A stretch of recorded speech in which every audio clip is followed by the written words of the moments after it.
আসসালামু আলাইকুম। এটিএন বাংলা সংবাদে সবাইকে স্বাগত জানাচ্ছি সৈয়দা মারিয়া হোসেন। প্রথমে থাকছে বিআরবি কেবলস সংবাদ শিরোনাম। এমপি আনারের হত্যাকারীদের ধরতে হেলিকপ্টারে ডিবির অভিযান। খাগড়াছড়ি থেকে 2 আসামি আটক। মোবাইল খুঁজতে ঝিনাইদহের পুকুরে তল্লাশি। ফিল্মি কায়দায় ছাদ ফুটো করে বগুড়ার কারাগার থেকে পালালো মৃত্যুদণ্ডপ্রাপ্ত 4 কয়েদি। 1.5 ঘন্টা পর গ্রেফতার।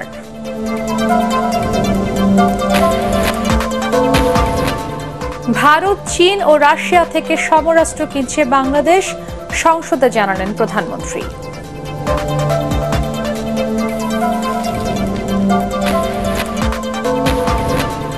খালেদা জিয়ার মুক্তির দাবিতে আন্দোলনের নতুন কর্মসূচি বিএনপির। শনিবার ঢাকায়, সোমবার সব মহানগরে সমাবেশ।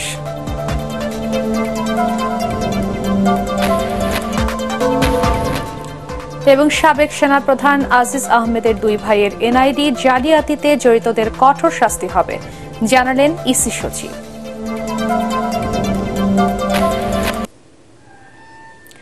শুনছিলেন বিআরবি কেবল সংবাদ শিরোনাম, এবারে বিস্তারিত।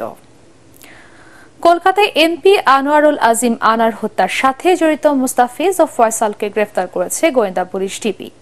সীতাকুণ্ড পাহাড়ের একটি মন্দির থেকে তাদের গ্রেফতার করে হেলিকপ্টারে ঢাকায় আনেন ডিবির অতিরিক্ত কমিশনার হারুনুর রশিদ।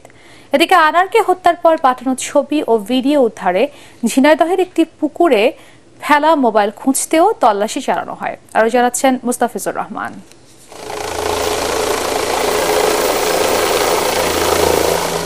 বিকেলে রাজধানীর পূর্বাঞ্চলে হেলিকপ্টারে উড়িয়ে আনা হয় এমপি আনার হত্যায় সরাসরি জড়িত মুস্তাফিজ ও ফয়সালকে। চট্টগ্রামের সীতাকুণ্ডের পাহাড়ে অবস্থিত পাতাল কালী মন্দিরে ছদ্মবেশ নিয়ে পালিয়েছিলেন তারা। মন্দিরটি জঙ্গলে ঘেরা, লোকালয় থেকে দূরে। হত্যাকাণ্ডের অন্যতম আসামি শিমুল ভূঁইয়ার সাথে কিলিং মিশনে ছিল মুস্তাফিজ ও ফয়সাল। আটকের পর সে কথা গোয়েন্দাদের কাছে স্বীকারও করেছে তারা। পলাশ রায়, শিমুল রায় এই নাম ধারণ করে দুজনেই হিন্দু সেজে তারা সেখানে ওই কালী মন্দিরে থাকে। তারা এখানে প্রায় 23 দিনের মতো ছিল। শিমুল ভূঁইয়া ছিল মূল ঘাতক, তারই মূল সহযোগী ছিল আজকে যে দুজনকে আমরা গ্রেপ্তার করেছি, সে হলো ফয়সাল এবং মুস্তাফিজ। এবং এই দুইজন আজকে আমাদের কাছে গ্রেপ্তার হওয়ার সাথে সাথেই তারা সকল কিছু তারা আমাদের কাছে স্বীকার করেছে। আনার হত্যার ঘটনায় এ পর্যন্ত বাংলাদেশ, ভারত ও নেপাল থেকে 7 জনকে গ্রেফতার করা হলো। হত্যার মূল পরিকল্পনাকারী যুক্তরাষ্ট্রে পালিয়ে থাকা শাহিনকে ধরতে ভারতীয় পুলিশ ও ইন্টারপোলের মাধ্যমে চেষ্টা চালানো হচ্ছে বলেও জানান হারুনুর রশিদ। আমেরিকান এম্বাসিতে আমরা কথা বলেছি, আমরা এনসিবির মাধ্যমে ইন্টারপোলকে আমরা চিঠি দিয়েছি। এছাড়া ইন্ডিয়াতে যখন আমরা গিয়েছিলাম সেখানেও আমরা কিন্তু ইন্ডিয়ান পুলিশের সাথে এবং বিভিন্ন দপ্তরের সাথে আমরা যখন দেখা করেছি তাদেরকে আমরা রিকোয়েস্ট করেছি। মাস্টার মাইন্ড হিসেবে কাজ করেছে, অর্থনীতিভাবে সাহায্য সহযোগিতা করেছে, বিভিন্ন বিষয়ে হেল্প করেছে। এই সকল ব্যক্তিকে আমরা মনে করি এখন আমাদের গ্রেপ্তার করতে হবে। ঝিনাইদহে আওয়ামী লীগের স্থানীয় 2 নেতাও এই মামলায় ডিবির হেফাজতে আছেন। ওদিকে চাঞ্চল্যকর এই হত্যাকাণ্ডে গ্রেফতার কাজী কামাল আহমেদ ওরফে গ্যাসবাবুকে নিয়ে তার মোবাইল ফোন সহ বিভিন্ন আলামত উদ্ধারে বুধবার ঝিনাইদহে অভিযান চালায় ডিবি। শহরের 2টি পুকুরে খোঁজা হয় সে মোবাইল ফোন ও সিম কার্ড। আনারকে হত্যার ছবি ও ভিডিও পাঠানো হয়েছিল গ্যাসবাবুর ওই মোবাইল ফোনে। মুস্তাফিজুর রহমান, এটিএন বাংলা, ঢাকা। বগুড়ার কারাগার থেকে পালানোর 1.5 ঘন্টার মাথায় মৃত্যুদণ্ডপ্রাপ্ত 4 আসামিকে গ্রেফতার করেছে পুলিশ। এই ঘটনায় কারা কর্তৃপক্ষের গাফিলতি কিংবা নিরাপত্তা ব্যবস্থায় কোনো ত্রুটি ছিল কিনা তা খতিয়ে দেখতে অতিরিক্ত জেলা ম্যাজিস্ট্রেটকে প্রধান করে 6 সদস্যের তদন্ত কমিটি গঠন করেছে জেলা প্রশাসন। 4 আসামির বিরুদ্ধে নতুন মামলা দিয়ে আদালতে পাঠানো হবে বলে জানিয়েছেন জেলা পুলিশ সুপার সুদীপ কুমার চক্রবর্তী। বগুড়া প্রতিনিধি হুমায়রা আক্তার জাহানের পাঠানো তথ্য ও ছবিতে আরো জানাচ্ছেন মিজান শাহজাহান। পৃথক মামলায় ফাঁসির আসামি কুড়িগ্রামের নজরুল ইসলাম মঞ্জু, নরসিংদীর আমির হোসেন, বগুড়ার জাকারিয়া ও ফরিদ শেখ বগুড়া জেলা কারাগারের একই কন্ডেম সেলে বন্দী ছিল। মঙ্গলবার গভীর রাতে ছাদ ফুটো করে কন্ডেম সেলের বাইরে বের হয় তারা। এরপর আগে থেকে বানানো বিছানার চাদরের দড়ি দিয়ে কারাগারের ভবন থেকে নিচে নামে। রাত 3টার দিকে তারা পালিয়ে যায় বলে জানায় কারা কর্তৃপক্ষ। পুলিশ জানায় রাত ৩:৫৬ বিষয়টি জানতে পারেন তারা। সাথে সাথে অভিযানে নামে একাধিক টিম। ভোর ৪:১০ দিকে বগুড়া শহরের চেলোপাড়ার করতুয়া নদীর তীর থেকে পলাতক ৪ আসামিকে গ্রেপ্তার করে পুলিশ। যেহেতু তারা 4 জন মৃত্যুদণ্ডাদেশ প্রাপ্ত করেনি, তারা জেলখানা থেকে পলায়ন করেছে, সেই জন্য এখন তাদের বিরুদ্ধে আবার একটি মামলা হবে। এদিকে ৪ আসামির পালানোর ঘটনা তদন্তে ৬ সদস্যের কমিটি গঠন করেছে জেলা প্রশাসন। অতিরিক্ত জেলা ম্যাজিস্ট্রেটের নেতৃত্বে করা কমিটিতে জেলা পুলিশ, গণপূর্ত অধিদপ্তর ও জেলা কারা কর্তৃপক্ষের প্রতিনিধিকে সদস্য রাখা হয়েছে। এটা যেহেতু ব্রিটিশ আমলের জেলখানাটা এবং যে সেলগুলো আছে এই সেলগুলোতে দুই পাশে জেএমবির মাঝখানে হলো এই ইয়ারা ছিল, দণ্ডপ্রাপ্ত আসামিরা ছিল বিগত 1 মাস যাবত। 1 তারিখে এই 4 জন এখানে আসে। আমি গত এই মাসের 2 তারিখ আমি কিন্তু এটা ভিজিট করেছি এবং পুরো সেলগুলা ভিজিট করে আমি নির্দেশনা দিয়ে আসছি যে এখানে আউটডোর এবং ইনডোরের নিরাপত্তা ব্যবস্থা যাতে জোরদার রাখা হয়। কারাগার থেকে ফাঁসির আসামি পালানোর বিষয়টি সারা দেশে চাঞ্চল্যের সৃষ্টি করেছে। জেলা কারাগারের আধুনিকায়নের পাশাপাশি নিরাপত্তা ব্যবস্থা জোরদার করা উচিত বলে মনে করেন সংশ্লিষ্টরা। Bureau report, ATN Bangla. Russia, চীন, তুরস্ক, ভারত সহ সমরাষ্ট্র শিল্পে উন্নত দেশ থেকে সশস্ত্র বাহিনীর জন্য অস্ত্র কেনা হচ্ছে বলে জানিয়েছেন প্রধানমন্ত্রী শেখ হাসিনা। বুধবার জাতীয় সংসদের টেবিলে উপস্থাপিত প্রশ্ন উত্তরে প্রধানমন্ত্রী জানান, সশস্ত্র বাহিনীর উন্নয়নে ফোর্সেস গোল 2030-এর আলোকে সমরাস্ত্র কেনা কার্যক্রম চলমান রয়েছে। অন্য এক সংসদ সদস্যের প্রশ্নের উত্তরে প্রধানমন্ত্রী জানান, কিছু আইনি জটিলতা থাকলেও যুক্তরাজ্যে অবস্থানরত বিএনপির ভারপ্রাপ্ত চেয়ারম্যান তারেক রহমানকে বাংলাদেশে ফিরিয়ে আনার জন্য জোরালো কূটনৈতিক তৎপরতা ও আইনি কার্যক্রম একই সঙ্গে চলমান রয়েছে। এদিন সরকারি ও বিরোধী দলীয় সদস্যদের মধ্যে বাহাউদ্দিন নাসিম ও আনিসুল ইসলাম মাহমুদ সাম্প্রতিক সময়ে বর্তমান ও সাবেক কর্মকর্তাদের দুর্নীতির চিত্র জানতে একটি কমিশন গঠনের প্রস্তাব দেন। জনসাধারণ থেকে দূরত্ব সৃষ্টি করে নয়, জনসম্পৃক্ততা স্বাভাবিক রেখেই সর্বোচ্চ নিরাপত্তা নিশ্চিতে এসএসএফ সদস্যদের প্রতি আহ্বান জানিয়েছেন প্রধানমন্ত্রী শেখ হাসিনা। স্পেশাল সিকিউরিটি ফোর্সের ৩৮তম প্রতিষ্ঠা বার্ষিকীর অনুষ্ঠানে তিনি বলেন, জনগণই সরকারের প্রাণশক্তি। এসবের শৃঙ্খলা, সততা ও নিষ্ঠার সাথে দায়িত্ব পালনে বাহিনীর সদস্যদের নির্দেশ দেন প্রধানমন্ত্রী। রিপোর্ট আপেল মাহমুদের।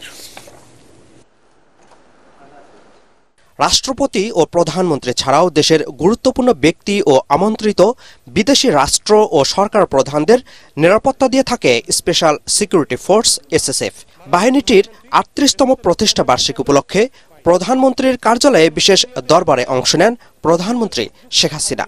অনুষ্ঠানে এসএসএফ এর বিভিন্ন কার্যক্রম তুলে ধরেন মহাপরিচালক। আমি ধন্যবাদ জানাচ্ছি কমান্ডার প্রেসিডেন্ট গার্ড রেজিমেন্ট এবং সকল সদস্যকে নিরাপত্তার কাজে সার্বক্ষণিক আমাদের পাশে থাকার জন্য।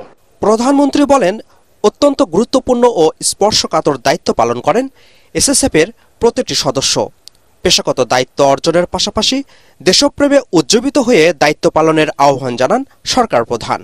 পেশাগত দক্ষতা অর্জনের পাশাপাশি প্রত্যেকেই দৃঢ়তা, উন্নত শৃঙ্খলা, সততা, দায়িত্বশীলতা এবং মানবিক গুণাবলী নিয়েই নিজেদেরকে তৈরি করে অর্পিত দায়িত্ব পালন করতে হবে, যেটা তো করে যাচ্ছ। তারপর আমি তোমাদেরকে বলবো যে সবসময় এই কথাটা মাথায় রাখবে, কারণ নিজের ভিতরে যদি দৃঢ়তা না থাকে, সততা না থাকে এবং নিরলসভাবে দায়িত্ব পালনের সেই কর্তব্য নিষ্ঠা না থাকে, তাহলে সফলতা অর্জন করা যায় না।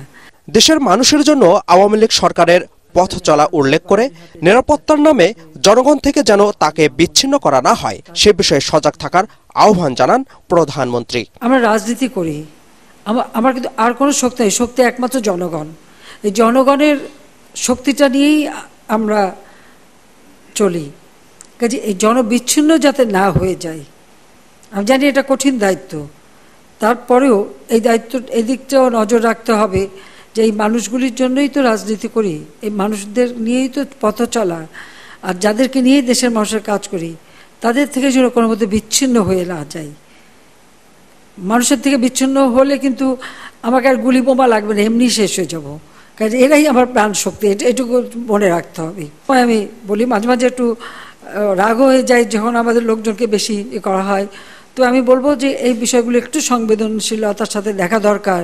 ধারাবাহিকভাবে আওয়ামী লীগ সরকার ক্ষমতায় থাকায় উন্নয়নগুলো দৃশ্যমান হচ্ছে দাবি করে প্রধানমন্ত্রী শেখ হাসিনা বলেন, আগামীতে মানুষের জীবনমান উন্নয়ন ও দারিদ্র্যের হার শূন্যের কোটায় নামিয়ে আনতে কাজ করে যাচ্ছে তার সরকার। আপেল মাহমুদ, এটিএন বাংলা, ঢাকা। বেগম খালেদা জিয়ার নিঃশর্ত মুক্তির দাবিতে আন্দোলনের নতুন কর্মসূচি ঘোষণা করেছে বিএনপি। এর মধ্যে শনিবার ঢাকায় 1 জুলাই সব মহানগর ও 3 জুলাই জেলায় জেলায় সমাবেশ ডাকা হয়েছে। নয়াপল্টনে দলের কেন্দ্রীয় কার্যালয়ে সংবাদ সম্মেলনে মহাসচিব মির্জা ফখরুল ইসলাম আলমগীর এসব কর্মসূচি ঘোষণা করেন। রিপোর্ট মইনুল আহসানের। এভারকেয়ার হাসপাতালে চিকিৎসাধীন বিএনপি চেয়ারপারসন বেগম খালেদা জিয়ার অসুস্থতা নিয়ে উদ্বেগ আর উৎকণ্ঠায় দিন কাটছে তার পরিবার ও দলীয় নেতাকর্মীদের। তাই দলীয় প্রধানকে মুক্ত করতে আবারও মাঠের আন্দোলন জোরদার করার উদ্যোগ নিয়েছে বিএনপি। কেন্দ্রীয় কার্যালয়ে যৌথ সভা করে দাবি আদায়ে নতুন কর্মসূচি ঘোষণা করেন মহাসচিব মির্জা ফখরুল ইসলাম আলমগীর। দেশনেত্রী বেগম খালেদা জিয়ার যে মুক্তির আন্দোলন, এই মুক্তির আন্দোলনকে আরো বেগবান করা হবে। বাংলাদেশ জাতীয় দল আশা করে এর সঙ্গে দেশের আপামর জনসাধারণ তার সঙ্গে একাত্ম হবেন। সেই লক্ষ্যে 29 জুন নয়াপল্টন অফিসের সামনে সমাবেশ অনুষ্ঠিত হবে। 1 জুলাই মহানগরগুলোতে, 3 তারিখে সারা দেশের জেলা সদরগুলোতে তার মুক্তির দাবিতে সমাবেশ অনুষ্ঠিত হবে। বেগম জিয়া সরকারের প্রতিহিংসার শিকার অভিযোগ করে বিএনপি মহাসচিব বলেন, সাবেক প্রধানমন্ত্রীর সাংবিধানিক অধিকার ও মানবাধিকার লঙ্ঘন করে তাকে জামিন এবং বিদেশে চিকিৎসার সুযোগ থেকে বঞ্চিত করা হচ্ছে। দেশনেত্রী বেগম খালেদা জিয়া মৃত্যুর সঙ্গে প্রাঞ্জল লড়ছেন। আপনারা জানেন যে প্রায় কিছুদিন পরপরই থেকে হাসপাতালে আসতে হয়। এবার যে তিনি এসেছিলেন, এটা আল্লাহর অশেষ রহমতে যে তাকে আমরা ফিরে পেয়েছি। তার ডাক্তারদের সঙ্গে কথা বলে আপনারা বুঝতে পারবেন যে তার ফিরে আসার কোনো সম্ভাবনা খুব কঠিন ছিল যদি ঠিক সময়ের মধ্যে যদি ডাক্তাররা চিকিৎসাটুকু দিতে না পারতেন। দেশনেত্রী বেগম খালেদা জিয়ার নিঃশর্ত মুক্তি চাই, কারণ তাকে সম্পূর্ণ অন্যায়ভাবে আটক করে রাখা হয়েছে। এটা আইন বিরোধী, এটা সংবিধান বিরোধী। আপনার যে কোনো সাধারণ একজন মানুষ যদি আপনার 5 বছরের সাজাও হয়, সেই সাথে সাথে জামিন পেয়ে যায়। সংবাদ সম্মেলনে জানানো হয়, 23 জুন হৃদযন্ত্রে পেসমেকার বসানোর পর এখন বেগম খালেদা জিয়ার শারীরিক অবস্থা স্থিতিশীল। মইনুল আহসান, এটিএন বাংলা, ঢাকা।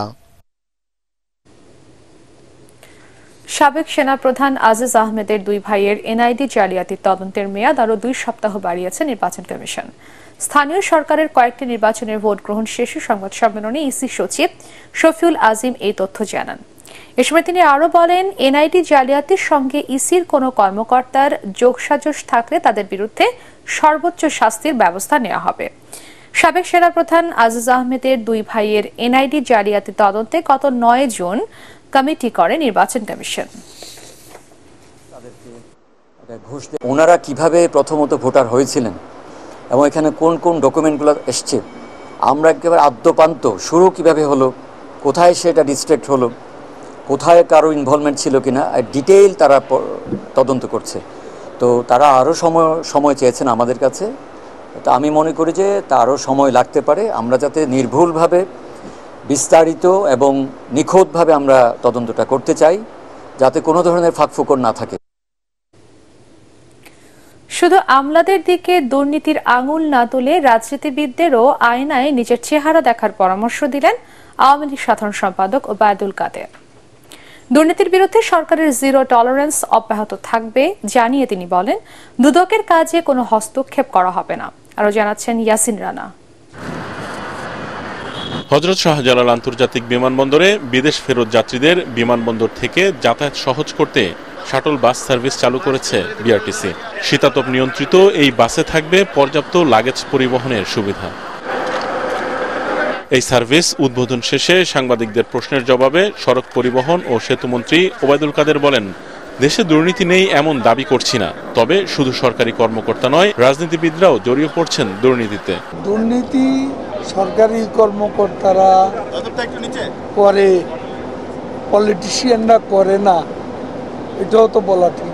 প্রথমত আয়নায় নিজের চেহারাটা দেখা হচ্ছে যে আমি অ্যাজ এ পলিটিশিয়ান আমি আমলাদের করাপশনের বিরুদ্ধে বলছি, তো আমার এখানেও তো করাপশন আছে নেই। অবশ্যই আছে। দুর্নীতি প্রতিরোধে সরকারের জিরো টলারেন্স নীতি স্মরণ করিয়ে দিয়ে তিনি বলেন, দুর্নীতি করে কেউই পার পাবে না। দুর্নীতি যেই করুক, এখানে সরকারের জিরো টলারেন্স, প্রধানমন্ত্রীর জিরো টলারেন্স, দুর্নীতি তদন্ত করার অধিকার আছে দুদকের, এবং এই স্বাধীনতা সরকার কোনো প্রকার হস্তক্ষেপ করেনি। বিমানবন্দর টার্মিনাল থেকে বিমানবন্দর রেলওয়ে স্টেশন পর্যন্ত বিদেশ ফেরত যাত্রীদের নিয়ে চলাচল করবে বাস। আপাতত 2টি বাস নিয়ে এই শাটল সার্ভিস চালু করা হলেও পরবর্তীতে এই সংখ্যা বাড়ানো হবে বলে জানান বিআরটিসির কর্মকর্তারা। ইয়াসিন রানা, এটিএন বাংলা, ঢাকা। মডেল বানানো এবং ভালো চাকরির লোভ দেখিয়ে তরুণীদের অসামাজিক কাজে বাধ্য করা সিন্ডিকেটের মূল হোতা সহ 8 জনকে গ্রেফতার করেছে পুলিশের অপরাধ তদন্ত বিভাগ সিআইডি। রাজধানীর মালিবাগ সদর দপ্তরে সংবাদ সম্মেলনে সংস্থাটির প্রধান মোহাম্মদ আলী মিয়া জানান, ফেসবুকে অল্প বয়সী তরুণীদের টার্গেট করে তাদের দিয়ে দেহ ব্যবসা করাতো চক্রটি। এভাবে চক্রটি শত কোটি টাকা আয় করেছে বলেও জানান তিনি। খায়রুল ইসলামের রিপোর্ট। ফেসবুক ও বিভিন্ন সামাজিক যোগাযোগ মাধ্যমে অহরহ চোখে পড়ে চাকরি দেওয়া এবং মডেল বানানোর এমন বিজ্ঞাপন। এসব বিজ্ঞাপন দেখে অনেক তরুণ তরুণী আগ্রহী হয়ে যোগাযোগ করেন বিজ্ঞাপনদাতাদের সাথে, কিন্তু এই বিজ্ঞাপনের পেছনে রয়েছে ভয়ঙ্কর অপরাধ জগৎ। এসব বিজ্ঞাপনে যেসব তরুণ তরুণী ভালো চাকরি কিংবা মডেল হতে সাড়া দিতেন, তাদের নিয়ে হোয়াটসঅ্যাপ এবং টেলিগ্রাম গ্রুপ খুলত একটি চক্র। তারপর তাদের সঙ্গে সুসম্পর্ক গড়ে তুলে তাদের নগ্ন ছবি ও ভিডিও তুলত চক্রটি। সেই ছবিগুলো দিয়ে ব্ল্যাকমেইল করে টাকার বিনিময়ে তাদের বিদেশি নাগরিকদের মনোরঞ্জনে বাধ্য করা হতো।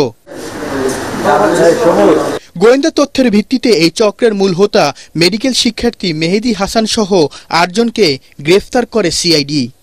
পর্নোগ্রাফি নুড ছবিতে এদের অভ্যস্ত করায়, আর এই সার্ভিসগুলি যারা পেতে চায় তারা কন্টিনিউয়াসলি এই গ্রুপের সাথে যোগাযোগ রাখে। এই যে যারা ফ্রিল্যান্সিংয়ের নামে প্রতারণা করছে, তারা এরকম মানুষের সাথে, সাধারণ নিরীহ মানুষের সাথে প্রতারণা করে যাচ্ছে। তাদের আমরা আইনের আওতায় আনতে সক্ষম হয়েছি। সিআইডি প্রধান আরও জানান, 7 বছর আগে মেহেদি হাসান এবং তার খালাতো ভাই শেখ জাহিদ মিলে সিন্ডিকেটটি গড়ে তোলে। এ পর্যন্ত আয় করেছে শত কোটি টাকা, যা দিয়ে দেশের বিভিন্ন জেলায় কিনেছে জমি এবং তৈরি করেছে আলিশান বাড়ি। গত 15 দিন যাবৎ এদের পেছনে ইন্টেলিজেন্স সংগ্রহ করেছে এবং তারা স্যাঙ্গুইন হয়েছে, নিশ্চিত হয়েছে, ইয়েস, এই গ্রুপেই ফেক আইডি দিয়ে তারা ফেসবুক ওপেন করে ফেসবুকের মাধ্যমে এই অপরাধগুলি করে যাচ্ছে। চক্রটির কাছ থেকে 12টি মোবাইল ফোন, 20টি সিম কার্ড, একটি ল্যাপটপ এবং বিভিন্ন ব্যাংকের এটিএম কার্ড ও চেক বই জব্দ করেছে সিআইডি। খায়রুল ইসলাম, এটিএন বাংলা, ঢাকা। সিলেট থেকে চট্টগ্রামগামী উদয়ন এক্সপ্রেসে এক তরুণীকে ধর্ষণের অভিযোগ উঠেছে। এই ঘটনায় 3 জনকে গ্রেফতার করেছে রেলওয়ে পুলিশ। গ্রেফতার 3 জনই ট্রেনে খাবার সরবরাহকারী প্রতিষ্ঠান এসএ কর্পোরেশনের কর্মী। এই ঘটনায় ট্রেনের পরিচালক আব্দুর রহিমকে সাময়িক বরখাস্ত করেছে রেলওয়ে। গ্রেফতার 3 জন হলেন জামাল, শরীফ ও রাশেদ। আজ ভোর 4:30টায় উদয়ন এক্সপ্রেস এই ঘটনা ঘটে। ট্রেনটি ওই সময়ে লাকসাম পার হয়ে চট্টগ্রামের দিকে যাচ্ছিল।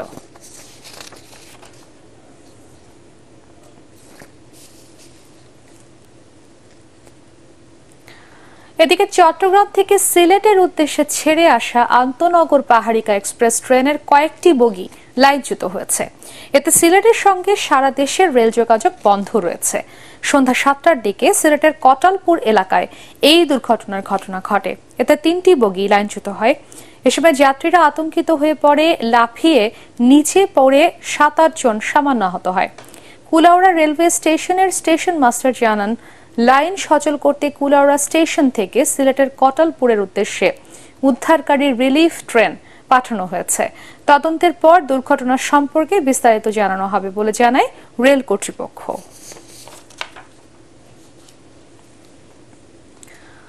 ভারত ও মিয়ানমার থেকে নিত্যপণ্য আমদানি করতে বড় ধরনের চুক্তি করতে যাচ্ছে সরকার।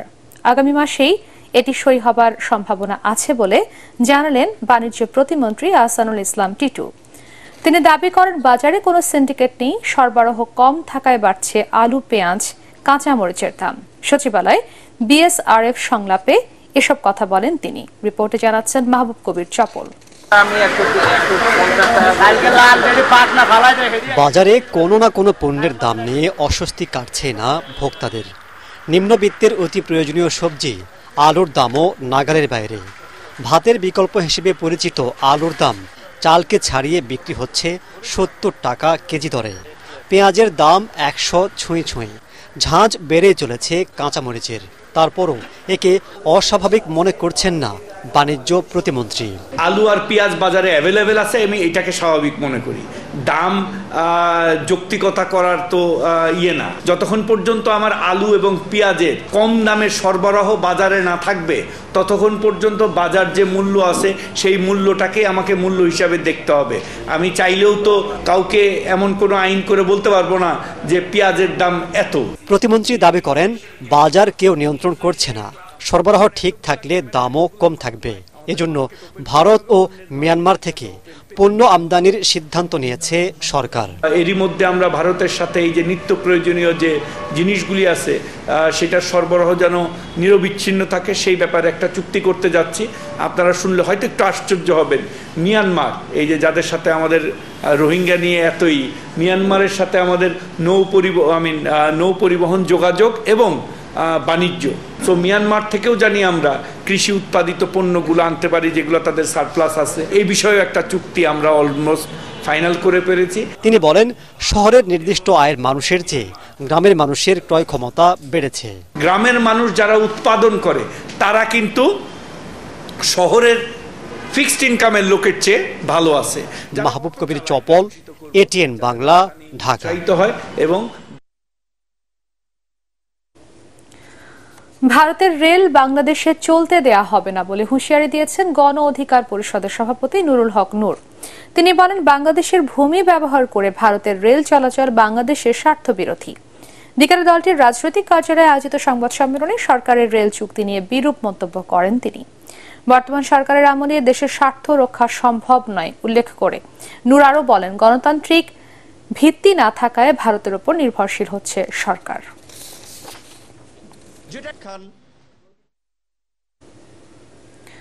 এবারের ঈদ যাত্রায় ৩০৯টি সড়ক দুর্ঘটনায় ৪৫৮ জন নিহত হয়েছে বলে জানিয়েছে যাত্রী কল্যাণ সমিতি। আহত হয়েছে ১,৮৪০ জন। সকালে রাজধানীতে সংবাদ সম্মেলনে এসব তথ্য তুলে ধরেন সংগঠনটির মহাসচিব মোজাম্মেল হক চৌধুরী। গতবারের তুলনায় এবারের ঈদুল আজহায় ১১.৫৫% সড়ক দুর্ঘটনা বেড়েছে বলেও উল্লেখ করা হয় প্রতিবেদনে।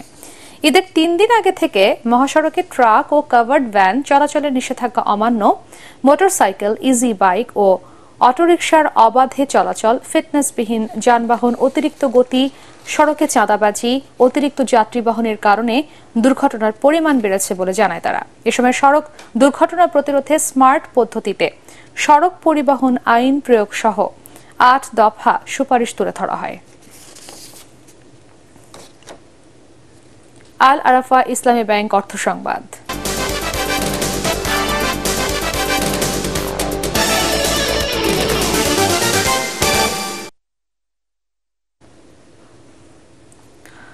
অনুষ্ঠিত হল পপুলার লাইফ ইন্স্যুরেন্স কোম্পানি লিমিটেডের চট্টগ্রাম অঞ্চলের অর্ধবার্ষিক ব্যবসা ক্লোজিং সভা।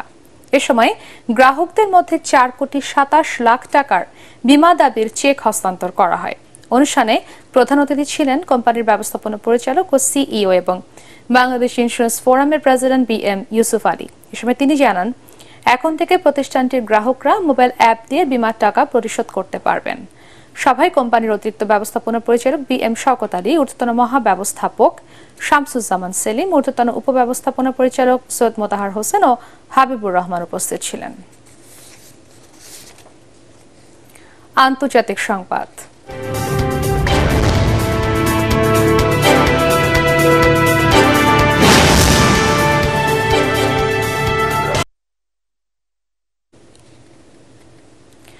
উত্তর কোরিয়ার হাইপারসনিক ক্ষেপণাস্ত্র উৎক্ষেপণ চেষ্টা ব্যর্থ হয়েছে বলে দাবি করেছে দক্ষিণ কোরিয়া। উৎক্ষেপণের পর মাঝ আকাশেই ক্ষেপণাস্ত্রটি বিস্ফোরিত হয় বলে দাবি করেছে দক্ষিণ কোরিয়ার জয়েন্ট চিফ অফ স্টাফের কর্মকর্তারা। স্থানীয় সময় বুধবার ভোরে পিয়ংইয়ং এর কাছাকাছি একটি এলাকা থেকে ক্ষেপণাস্ত্রটির পরীক্ষা চালানো হয়। এর কয়েক ঘন্টা আগে দক্ষিণ সীমান্তের দিকে আরও একটি ময়লা আবর্জনার বেলুন পাঠায় উত্তর কোরিয়া। এর ফলে দক্ষিণ কোরিয়ার ইনচিয়ন বিমানবন্দর ৩ ঘন্টার জন্য বন্ধ রাখা হয়। দক্ষিণ কোরিয়ার জয়েন্ট চিফ অফ স্টাফের এক কর্মকর্তা জানান, ক্ষেপণাস্ত্রটির পরীক্ষা ব্যর্থ হওয়ার আগে এটি প্রায় 250 কিলোমিটার পথ পাড়ি দেয়। জাপানের কোস্টগার্ড জানিয়েছে, জাপান সাগরে ক্ষেপণাস্ত্রটি আছড়ে পড়ে। দক্ষিণ কোরিয়া ও যুক্তরাষ্ট্রের গোয়েন্দা সংস্থাগুলো উত্তর কোরিয়ার হাইপারসনিক ক্ষেপণাস্ত্র উৎক্ষেপণ নিয়ে বিচার বিশ্লেষণ করছে। সুফিয়া কামালের পদাঙ্ক অনুসরণ করে নারীর প্রতি বৈষম্যমূলক দৃষ্টিভঙ্গিকে চ্যালেঞ্জ জানিয়ে এগিয়ে যেতে বর্তমান প্রজন্মের প্রতি আহ্বান জানিয়েছে বাংলাদেশ মহিলা পরিষদ। রাজধানীতে কবি সুফিয়া কামালের 113তম জন্মবার্ষিকী উপলক্ষে সুফিয়া কামাল সম্মাননা প্রদান অনুষ্ঠানে এই আহ্বান জানান সংগঠনটির নেতৃবৃন্দ। এ সময় বক্তারা বলেন, লিঙ্গ অসমতার বিরুদ্ধে নানামুখী কার্যক্রম নারীদের নিরন্তর লড়াইয়ে অনুপ্রেরণা জুগিয়েছে। অনুষ্ঠানে বাংলাদেশ মহিলা পরিষদের সভাপতি ডাক্তার ফৌজিয়া মুসলিম ও সাধারণ সম্পাদক মালেকা বানু অন্যান্যের মধ্যে উপস্থিত ছিলেন।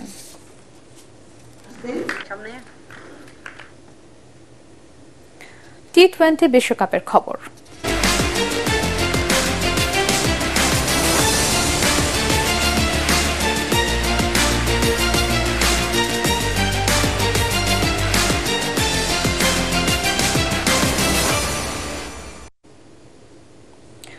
প্রথমবারের মতো টি-20 বিশ্বকাপের সেমিফাইনালে উঠে ইতিহাস গড়েছে আফগানিস্তান। এদিকে ওয়ানডে ও টি-20তে 7 বার সেমিফাইনালে উঠলেও কখনোই ফাইনাল খেলা হয়নি দক্ষিণ আফ্রিকার।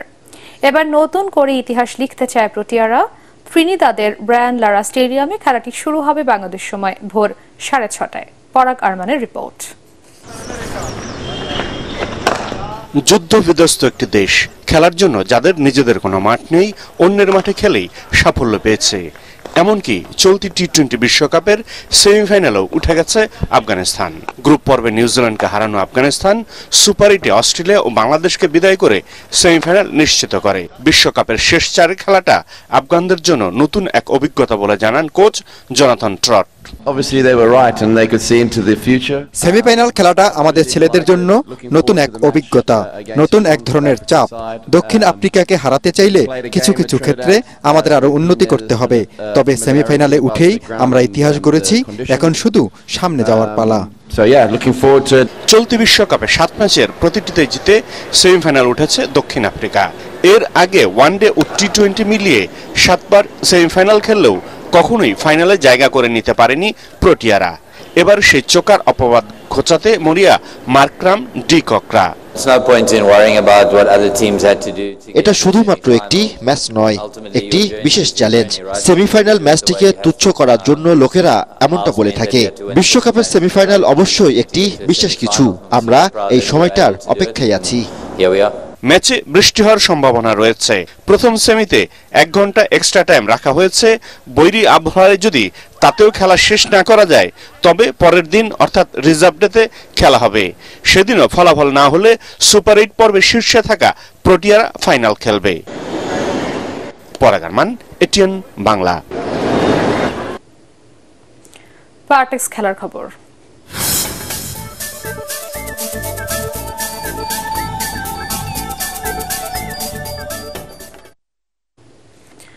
নারী টি-20 বিশ্বকাপ ক্রিকেটের আয়োজক এবার বাংলাদেশ। সেই টুর্নামেন্ট উপলক্ষে মঙ্গলবার 100 দিনের কাউন্টডাউন অনুষ্ঠান হয়ে গেল মিরপুর শেরেবাংলা স্টেডিয়ামে। অনুষ্ঠানে বাংলাদেশ নারী দলের ক্রিকেটাররা উপস্থিত ছিলেন। আগামী 3 অক্টোবর শুরু হবে নারী বিশ্বকাপ। ফাইনাল অনুষ্ঠিত হবে 20 অক্টোবর। 10টি দলে 2 গ্রুপে ভাগ হয়ে প্রতিযোগিতায় অংশ নেবে। এই গ্রুপে 6 বারের চ্যাম্পিয়ন অস্ট্রেলিয়ার সঙ্গে আছে ভারত, নিউজিল্যান্ড, পাকিস্তান ও বাছাই পর্বের একটি দল।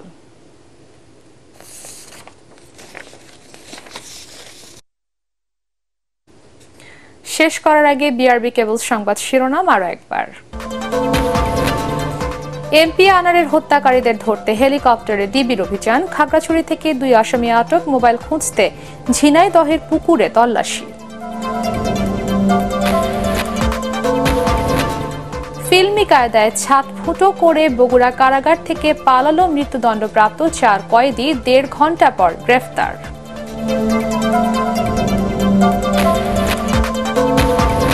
ভারত, চীন ও রাশিয়া থেকে সমরাস্ত্র কিনছে বাংলাদেশ, সংসদে জানালেন প্রধানমন্ত্রী।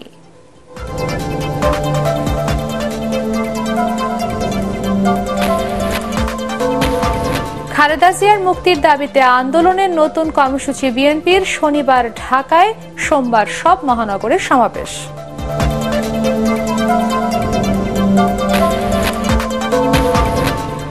এবং সাবেক সেনাপ্রধান আজিজ আহমেদের 2 ভাইয়ের এনআইডি জালিয়াতিতে জড়িতদের কঠোর শাস্তি হবে, জানালেন ইসি সচিব।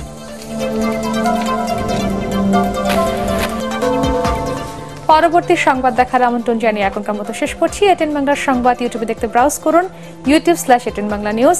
ধন্যবাদ সবাইকে।